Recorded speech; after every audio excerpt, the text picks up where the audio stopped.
Well, Senator Kamala Harris, thanks for joining us in Politics Thank Now. you. We really appreciate your time. Of course. A couple of quick questions about politics before we get into policy. Okay. Your campaign strategy, there's been a lot of recent articles about the shifts in the campaign, shifting to Iowa, all of that. What role does Nevada play in your strategy?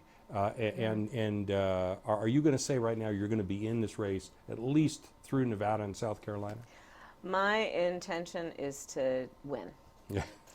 So beyond South Carolina. And Nevada is very important to me for a lot of reasons that are about the presidential race, but are just about my, frankly, longstanding commitment to Nevada. Nevada being right next door to my home state, we have a lot of shared priorities. I worked very closely with the leaders of Nevada, including Catherine Masto, when she was Attorney General of Nevada, and I was Attorney General of California, and we were battling the banks over the foreclosure crisis that devastated Nevadans. The rate of loss of home ownership, we still feel the effects today. So Nevada is an important state to me for many reasons, and I'll continue to spend time here and to work on the issues that affect the families of the state. One of your opponents, Julian Castro, has suggested that the early states, Iowa and New Hampshire, don't represent the vast majority of the country. They don't have the diversity that a state like California would have. They don't have the union membership that a state like Nevada would have. And he has suggested that we shuffle up that calendar. Do you think there's anything to that? Should we have a more diverse state earlier in the process? There's no question that anybody who's going to win the nomination has to have the ability to speak to the diversity of who we are as a country, not just as a party, but as a country. And that means having the ability to speak to our students, to speak to seniors, to speak to Latinos on the issue of the economy, or to speak to, I could go on and on, to speak to issues about race and racial injustice, economic injustice, reproductive injustice. There is so much that needs to be done that is about unifying not only the party but our country. And the nominee has to have the ability to do that, which means have the ability to see and frankly have a history of having worked with the various communities that make up the diaspora of who we are, to unify and bring everyone together around the commonalities that we share. And I intend to be that candidate. Yeah. Do you think that there should be that test should come earlier in the process? Well, I think that is going to be a test regardless, and ultimately that we will fail if we don't have a nominee who has the ability to pull together the coalition around the diversity of who we are, and do it in a way that's about unifying, where no one is subordinated, or that their concerns are marginalized for the sake of winning, but that you actually have the ability to speak to each group, and that means you need to understand and know who people are. Does it surprise you that the top three candidates that are showing up in the polls, Joe Biden, Elizabeth Warren, Bernie Sanders, in a race where there's plenty of diversity, that diversity isn't reflected at the very top? Does that surprise you at all, or no? This election's not over, man. Come on. I'm just saying at this point in time. I'm saying I'm not riding that roller coaster. Got to have your eye on the prize. All right. Enough on politics. Let's get into some policy here. Okay. You mentioned in your CNN town hall in April that if Congress failed to act on common sense gun reform within the first 100 days, that you would act by executive order. That's things right. like universal background checks, things such as an assault weapons ban, which we had at one point in this country. First of all, let me ask, do you think you can do that legally? Is that going to stand up legally? Yes, I've done the research, and it absolutely can. And there's a history, actually, of previous presidents using executive action to do those things. But I'll tell you why I'm saying that and why I'm prepared to do it. 1 October, Sandy Hook, Parkland, El Paso, what it just happened in my home state in Santa Clarita. Over and over and over and over again. I'm here meeting with teachers who are not to mention the children in their classrooms are experiencing trauma. The teachers are too. They don't talk about it because they're teaching and that's their first priority. But they have to go to school during teacher orientation and learn how they should tackle a gunman. Children are going to school every day, elementary, middle, high school students, learning about how they should hide in a closet. It's traumatizing. The kids, their families, our neighborhoods, and it's got to end. And as long as I've been in D.C., which is about almost 3 years now, I will tell you that the shame of it all is that people in Washington, D.C. have not had the courage to act. They've just not had the courage to take on the gun lobby. And my point is this. I believe in the Second Amendment. I will support and defend the Second Amendment. But we need reasonable gun safety laws. And not but, actually, and. And so universal background checks and a renewal of the assault weapons ban. If Congress does not have the courage to put on my desk within 100 days a bill addressing some of these issues, I will take executive action.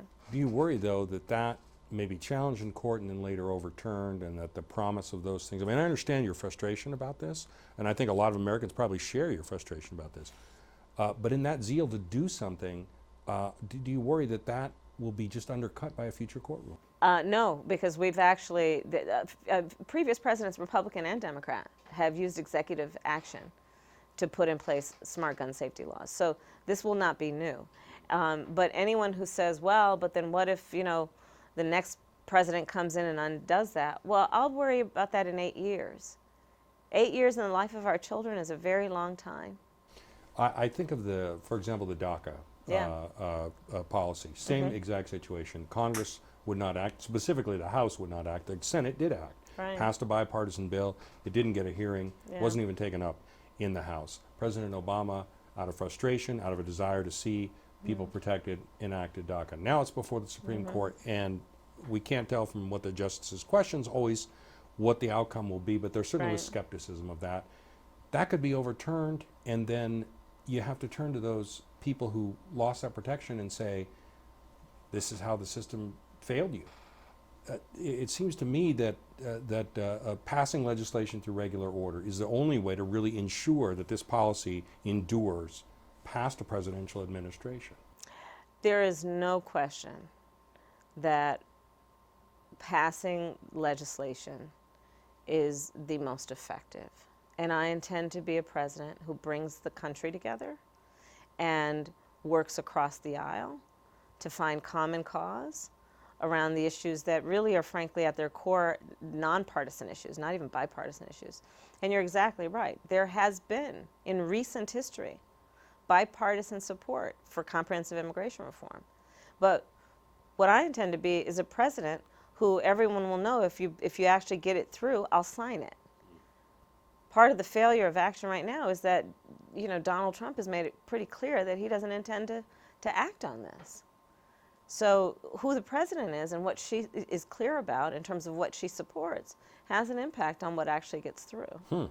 So you think if someone was in the White House that said, I will sign a comprehensive immigration reform bill, that would motivate like-minded people to come together and pass it? It will absolutely motivate, and certainly much more than what we've seen now, which is that there's a certain clarity, I think, in Congress that this is a president who is trying to build a wall instead of actually do the work of passing comprehensive immigration reform with a pathway towards citizenship. This is a president who's been putting babies in cages and separating children from their parents in the name of border security, when in fact it's a human rights abuse being committed by the United States government.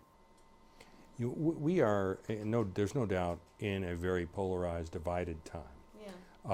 The Republicans and Democrats can't seem to agree on much, as you just pointed out.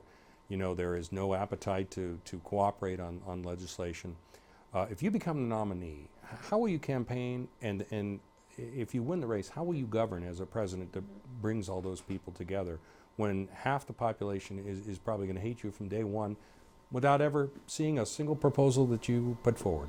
I believe in who the American people are. I really do. And I know that within the diversity of who we are, meaning, wherever you live, or your race or your gender or the language your grandmother speaks, I know that the vast majority of us have so much more in common than what separates us. I know that.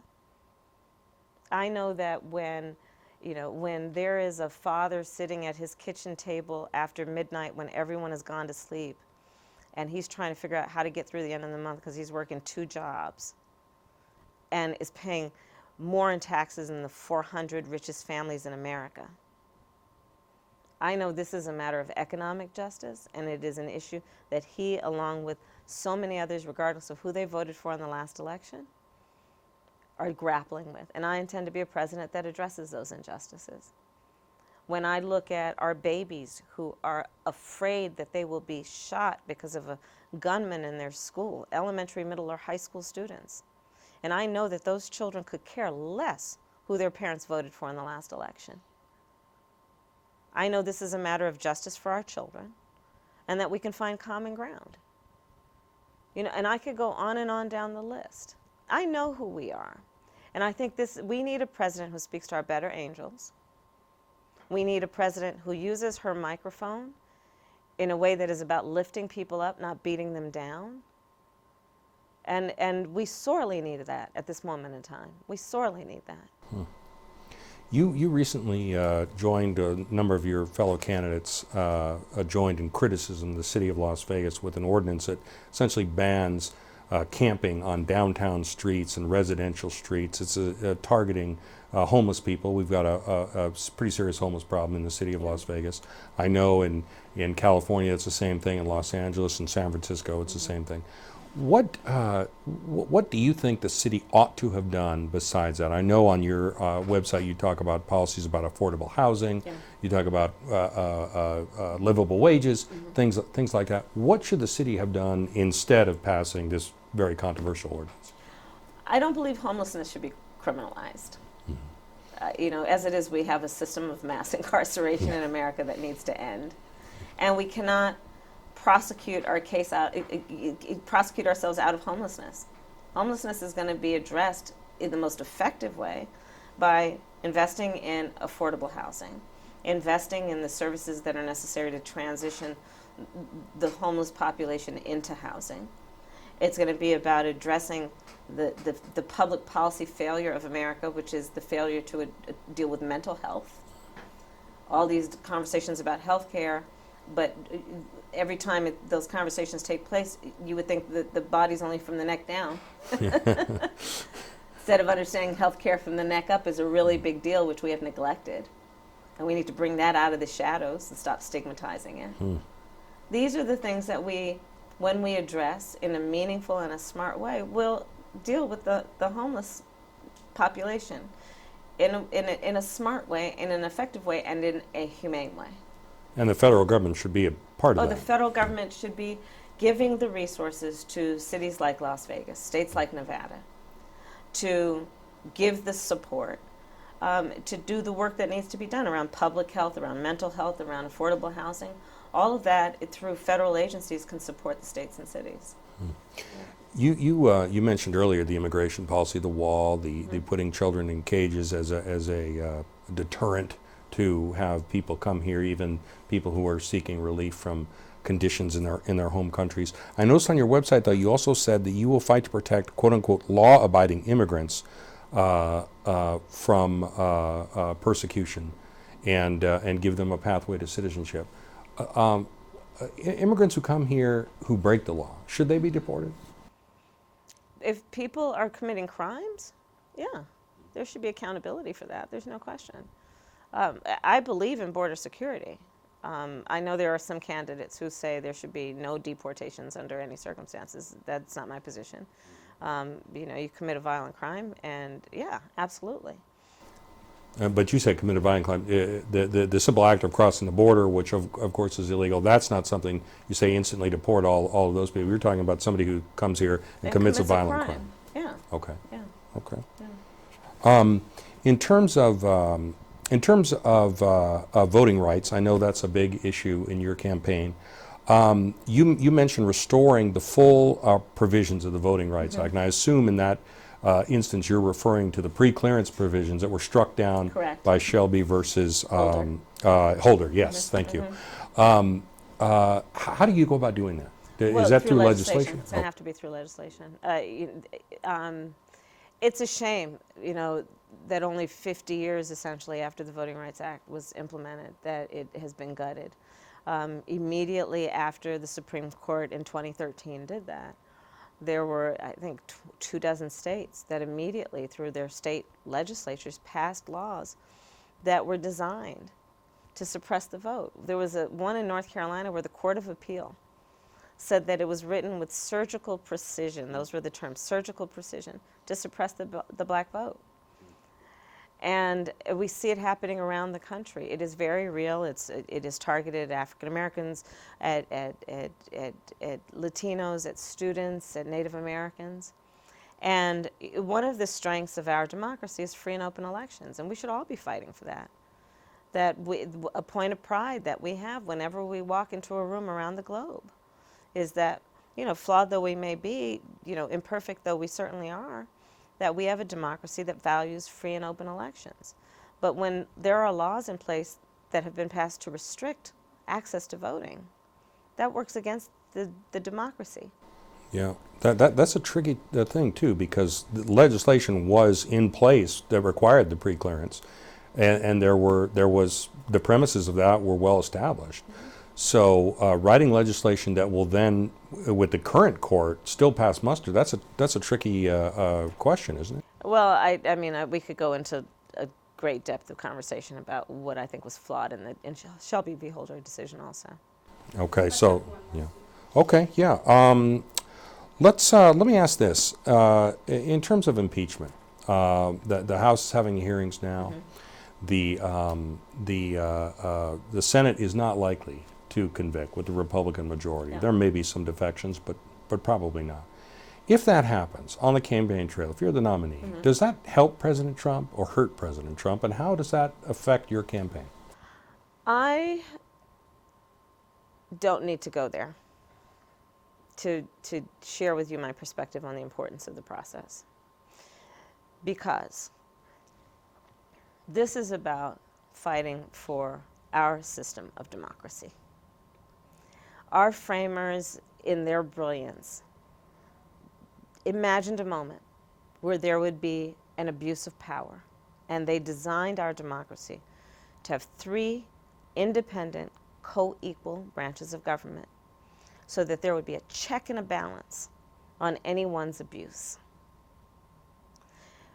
We have a Mueller report that outlines at least 10 instances of obstruction of justice. We now have, as it relates to the bribe around the money that was supposed to be going to support a democracy in Ukraine, and holding that to get a political favor, happening in plain sight, basically with a confession.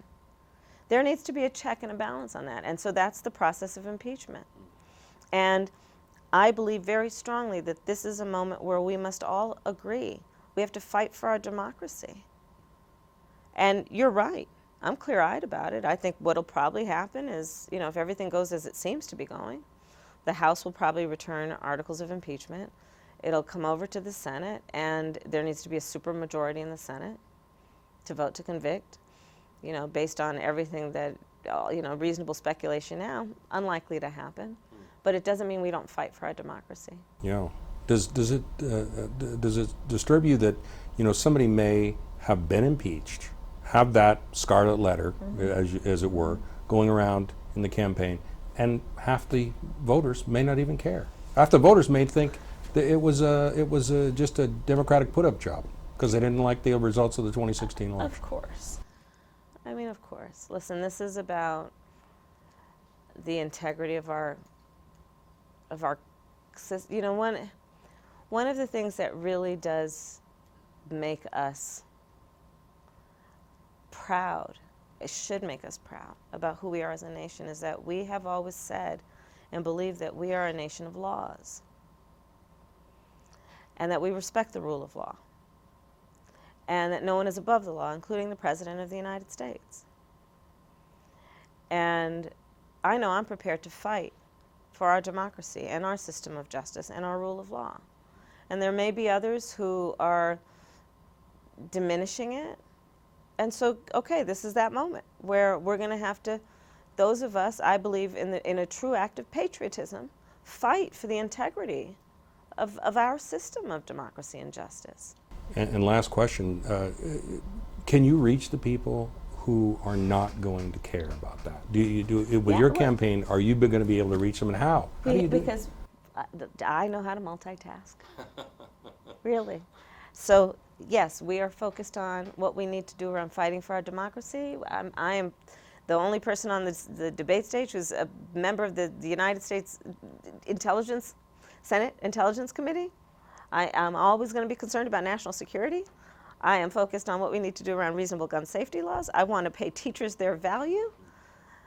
I want to make sure that nobody has to work more than one job to have a roof over their head and food on their table. I can multitask. Sounds great. Senator, thanks so much for sitting down with us. We Thank really you. appreciate it. Thank you. We hope you'll come back. I will, I promise. Great. Thank you.